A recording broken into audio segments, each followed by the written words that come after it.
जून 9 2024 स्वाधीन भारतर राजनैतिक इतिहास रे एक महत्वपूर्ण दिन।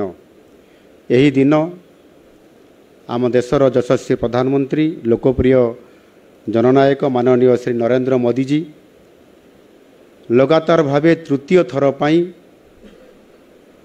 प्रधानमंत्री भावे शपथ ग्रहण करथिले एवं गतकाली मोदीजी द्वारा नेतृत्वाधीन सरकार सफलतार सहित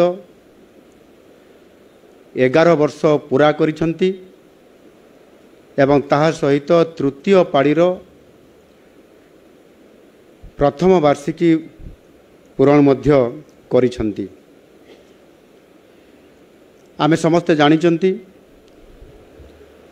26 मे 2014 ये प्रथम थर पाई शपथ नहीं मोदी सरकार सफलता निश्चित भाव में एक स्वर्णाक्षर रचित होकि रहिबो।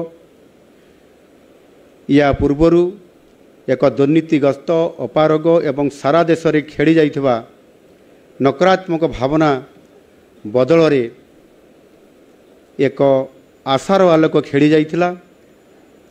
लोकंकर आशा भरोसा को मोदी सरकार अतुट रखिबारे समर्थ होइथिला। लोकंकर आशाकांक्षा को पूरण करिबारे माननीय मोदी जी मध्य संपूर्ण भाव में समर्थ होइथिले। एही 11 वर्षर सफलतार तालिका बहुत लंबा एवं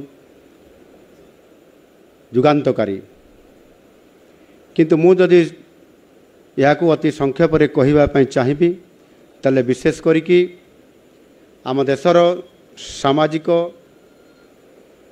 राजनैतिक एवं अर्थनैतिक अवस्था अद्भुतपूर्व भाव परिवर्तन आसीथिला। देश रे एक स्थिर शासन सहित